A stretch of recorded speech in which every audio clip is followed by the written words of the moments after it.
Chers amis, Moadim, Besimcha, Besasson, Oshana, Rabba, Sameach, les Kol Am Israël. Et on va justement parler de ce jour, alors que tout se passe pendant la nuit, jusqu'à l'aube, où on prie tous ensemble dans le Beth Knesset, en ce mercredi 23 du mois d'octobre et déjà 21 du mois de Tishri.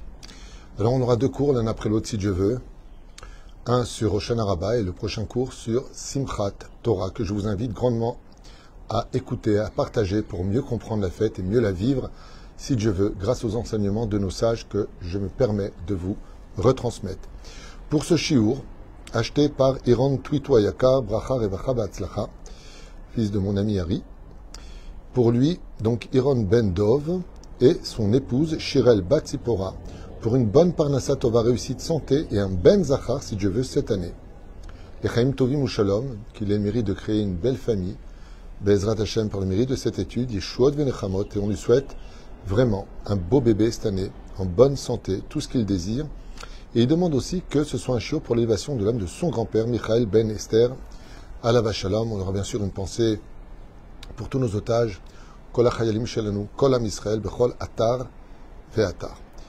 On commence tout de suite notre premier shiur de ce matin, avec cette journée qu'on ne peut pas laisser passer, pour lequel on se doit, Bezrat Hashem, de comprendre qu'est-ce qu'exactement Oshana Rabba. Alors, il faut savoir, chers amis, que Oshana, ça veut dire quoi? Oshéa, ça veut dire sauve-nous, aide-nous, libère-nous, remonte-nous. Toshia et Amechabet Israël. Le Oshia veut dire sauver une personne du désespoir. C'est quand vraiment plus rien ne marche. Anna Hashem Oshiana, Anna Hashem Atzlichana. De quoi, d'un coup, devrions-nous être sauvés? Pourquoi est-ce que la fête de Rosh Hashanah, où on est jugé, ne s'appelle pas Oshia? C'est là-bas qu'on aurait dû le dire le jour du jugement. À Kippour, est-ce qu'on sera vraiment pardonné si vraiment on fait ce qu'il faut, on ne fait pas de chouva, on fait, on vient pas? Ça s'appelle Yom Kippour, le jour de la réparation. Oshana Rabba a quelque chose d'encore plus particulier. Il y a le mot grand. Le mot grand est utilisé pour Oshana Rabba. Ça veut dire qu'on est en train de nous dire, ce n'est pas un petit sauvetage, c'est un très grand sauvetage. On ne dit pas Yom Kippour Agadol ou Rosh Hashanah Agadol, oh, les grandes slichot, mais on dit Oshana Rabba. Rabba veut dire, lui, il est grand. Pourquoi il est grand? Et en quoi serait-il si grand ce jour? Et puis deuxièmement, pourquoi veiller la nuit? Ok, la fête de Shavuot, tout le monde comprendra pourquoi. Nous nous serions endormis selon le Midrash, on se serait endormis pendant le don de la Torah, et donc pour réparer ce sommeil indésirable apparemment dans le ciel, nous allons veiller le jour du don de la Torah qui revient tous les 6 du mois de Sivan. Et c'est pour cela que nous étudions jusqu'à l'aube et puis on lira les 10 commandements. Je comprends. Mais Oshana Rabba, pourquoi veiller? Quel rapport? Pourquoi doit-on veiller? Et en plus de cela, c'est pas qu'on veille, c'est la nuit la plus longue de l'année au niveau de l'étude de rester réveillé. L'âme. Pourquoi être réveillé à Oshana Rabba? Alors, oui, il y a des explications. On le dit dans le Tikkun, on va l'expliquer dans le Tikkun. Et qu'est-ce qu'on va dire? On va dire dans le Tikkun la phrase suivante. Nous avons veillé cette nuit pour réparer nos yeux qui ont vu de l'impureté pendant toute l'année, et grâce au fait qu'on ait eu mal aux yeux car on a sommeil et qu'on était plongé dans les lectures de tout le livre de Devarim, ensuite de tout le livre des Télim et du Zohar et Kadosh. Donc, nos yeux se sont fatigués maintenant dans la Kedusha. Et Chazal nous disent, de façon assez imagée, que la nuit d'Oshana Rabba, ça ressemblerait à un marteau-piqueur qui retirerait les écorces de nos yeux impurs par, malheureusement, manque de vigilance au sein du peuple d'Israël. Et donc, le fait que nos yeux nous brûlent en même temps les clipotes qui nous ont empêchés de vivre la Torah, ou plutôt de voir la vérité en face. Alors cette explication est très belle. Alors dans ce cas-là, pourquoi jusqu'à l'aube? Pourquoi est-ce qu'on ne ferait pas comme Shivii de Pessah? On est fatigué aussi. Ça dure jusqu'à 1h30 du matin, 2h du matin. Pourquoi veiller jusqu'à l'aube? Et c'est ce que je me propose de vous expliquer avec l'aide d'Hachem, ou plutôt de vous partager cette étude avec l'aide d'Hachem. Deux questions énormes. Qu'est-ce qu'Hoshana Rabbah? Pourquoi ça s'appelle le grand jour? Et de quoi Dieu veut tellement nous sauver ce jour-là, à un tel point que vous allez être choqués de ce que vous allez entendre. Mais si je prends les 30 jours des Slichot, les 2 jours de Rosh Hashanah, les 7 jours de Yamim Noraim et de Yom Kippour, avec la fête de Sukkot, alors j'obtiens, si je fais le résultat, plus égale Hoshana Rabbah. Et c'est pour cela que l'étymologie même de l'explication du mot Hoshana, ça veut dire quoi? Sauve-nous au 51e jour. Nun Aleph Hoshana. De grâce, on peut le lire. Mais Chazal nous disent, sauve-nous le 51e jour. Pourquoi? Parce que tout ce qui s'est passé pendant les 30 jours de Slichot du mois d'Elul, tout ce qui s'est passé pendant le jugement, où chacun de nous sommes passés sous la loupe des yeux divins, à savoir qu'est-ce qu'on mérite, qu'est-ce qu'on ne méritera pas. Les jours de pénitence, Yom Kippourim, les préparations de la Souka et les 6 jours dans la Souka passée seront remis en question le jour de Hoshana Rabbah. Et on l'appelle le grand jour parce qu'à lui tout seul, il comprend les 51 jours qu'on vient de vivre depuis Aleph, Bé et Loul. Depuis qu'on a commencé ce chemin de la Teshuvah, de l'ascension vers la spiritualité et le pardon, voici que nous arrivons enfin à cette dimension qui clôture Kol Mevaser, Mevaser, Veomer. Maintenant, cette voix va dire à Dieu, agis. Mais agis de quoi? Tout a déjà été fait. Dieu n'a pas besoin de se remettre en question. Et d'ici. Nous avons demandé pardon pendant 30 jours. Nous avons été jugés à Rosh Hashanah. Nous avons eu l'opportunité de faire Teshuvah dans la crainte. Nous avons été pardonnés dans la crainte, Yom Kippourim et dans l'amour. On peut le dire. Ensuite, on a fait une souka d'amour. Dieu nous a pris dans ses bras. Yemino tahabekeni, Yemino tahabekeni. De ma droite, Dieu nous a serrés dans ses bras. La question est de savoir, est-ce que oui ou non, les décrets de Rosh Hashanah se sont modifiés avant d'être mis dans les mains des anges de chacun de nous, car chaque juif a un ange, même pas que les juifs, même les non-juifs. On a tous un ange gardien, un malach, comme c'est marqué dans la paracha de Vayechi, un malach agoel oti mikol ra yivarech et haneharim. Et ces anges-là, le jour de Hoshana Rabbah, montent une fraction de seconde dans le ciel. Et qu'est-ce qu'ils vont chercher dans le ciel? Ce jour de Hoshana Rabbah, ils vont chercher le dossier de ce qui nous attend, chacun de nous, pour cette année. Ce qui a été décrété, a été décrété. Est-ce que c'est inscrit? Oui. Est-ce que c'est transmis? Non.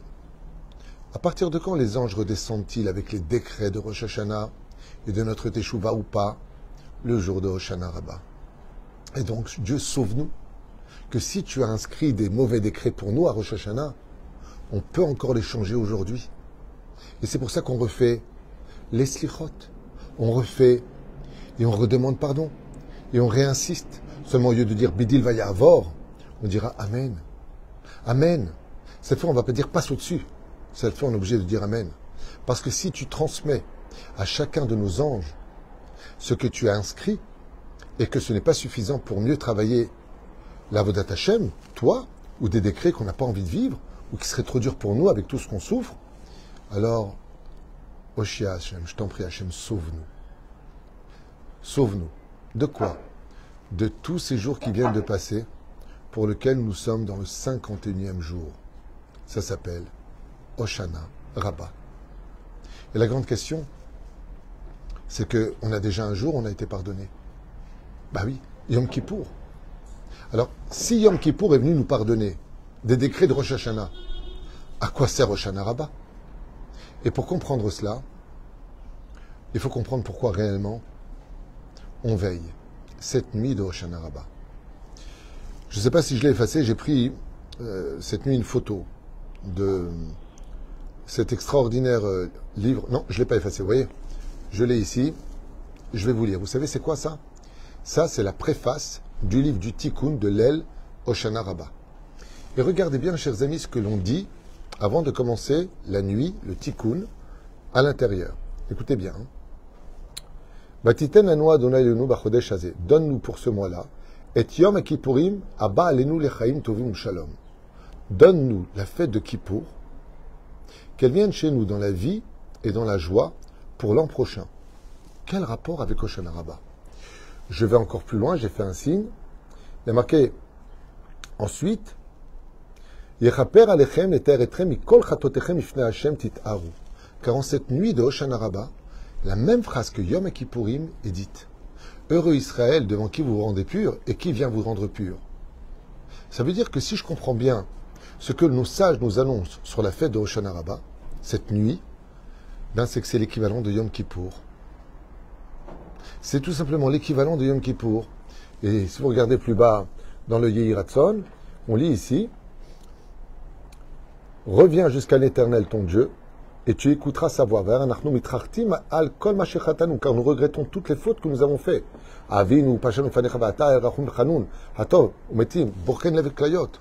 je ne vais pas tout vous faire, vous voyez, c'est très long. Mais tout ce qui a marqué ici, ben, c'est ce qu'on dit à Kippour. Alors quel rapport entre Hoshana Rabbah et Yom Kippourim? Si on dit que les décrets qui ont été faits le jour de Rosh Hashanah ont été inscrits mais ils ne sont pas encore envoyés, quand est-ce que ça aurait pu les changer? La Gemara nous dit, 3 livres sont ouverts. Le livre de la vie, le livre de la mort, et les Bénonim, le livre de la vie pour les Tzadikim, de la mort pour les Réchaïm. Et ceux qui sont entre les deux, ils sont dépendants entre Rosh Hashanah et Kippour. Donc, jusqu'à Kippour.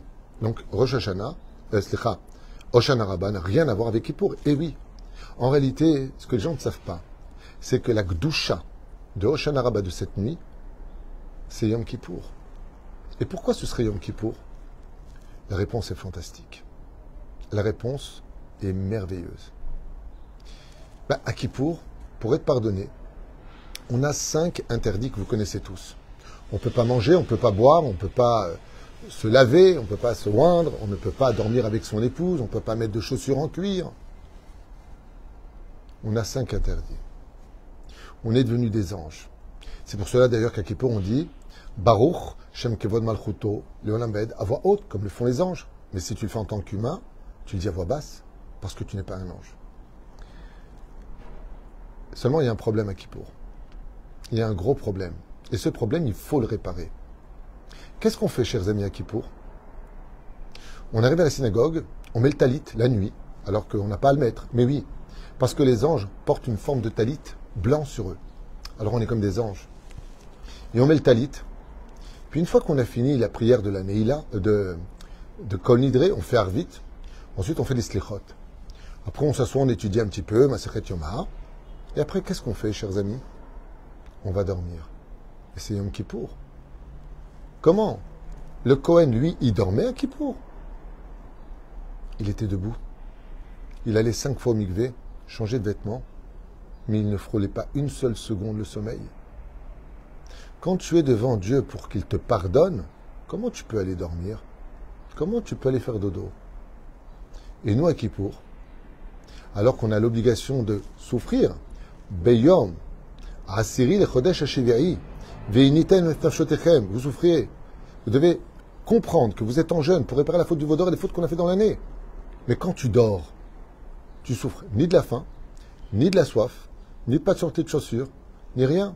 Et combien on dort en moyenne? 7 heures. Pour réparer ces 7 heures de Yom Kippourim, nous avons l'aile Hoshana Rabbah. Et c'est pour cela que maintenant on comprend pourquoi même quand on fait le tikkun de Hoshana Rabbah, quand on fait les Teilim, Hashem Elohim, Hashem Melech, Hashem Malach, Hashem Israël, et on reprend comme à Yom Kippour. Pourquoi? Parce qu'on vient compléter chaque heure où on a dormi, alors qu'on aurait dû rester réveillé.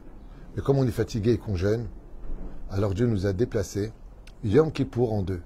Il commence le 10 du mois de Tishri, et il se clôture avec Hoshana Rabbah, ou le Lel Hoshana Rabbah, même si, dans l'absolu, Vadaï, on vient réparer les yeux, et ensuite avec la Haravot, on a frappé après la prière la terre pour réparer les lèvres, parce que ce qui nous fait le plus tomber dans ce monde, ce sont nos yeux et notre sale bouche. Alors on va les réparer, mais la nuit de Kippour, Normalement, on aurait dû jeûner, donc rester réveillé, comme le Kohen Gadol qui ne bougeait pas du Kodesh à Kodashim. Et ainsi donc, oui, ce jour il s'appelle Hoshana, pourtant c'est le 7e jour de Sukkot. On est dans Chol HaMoed malgré tout. Il dit oui, on est peut-être dans Chol HaMoed, mais la Gdusha de Yom Kippour pénètre la dimension du 7e jour de Sukkot. C'est quelque chose d'incompréhensible. Et c'est pour cela que nous rentrons dans une troisième dimension. Qu'est-ce qu'on fait à Kippour? On prie. Tout Kippour est basé sur la prière. Après, celui qui veut étudier un petit peu de côté, il le fait. Mais ce n'est pas ce qu'on fait en général. L'ensemble du peuple d'Israël, depuis la destruction du temple, prie à Kippour. Il prie sur le dos de l'étude. Qu'est-ce qu'on fait au Hoshana Rabbah? On étudie. Et qu'est-ce qu'on étudie? Le livre de Moussar le plus puissant qui nous ait jamais été donné. Un livre qui nous tient au courant de tous les tenants et aboutissants, de nos obligations, du contrat qu'on a signé, des conséquences de nos mitzvot, des conséquences de nos fautes. Le livre de Devarim. On lit le livre de Devarim et on reprendra à l'image de Rosh Hashanah tout le livre de Tehilim, du roi David. Ainsi donc, qu'est-ce que d'une certaine façon la nuit de Hoshana Rabbah? Un synopsis de Rosh Hashanah et de Yom Kippourim, où l'étude qui n'a pas non plus été faite à Kippour se fera pendant les 7 heures de la nuit, où nous allons étudier le livre de Devarim, cours de Torah, comme Baruch Shem on a fait le cours de Torah ici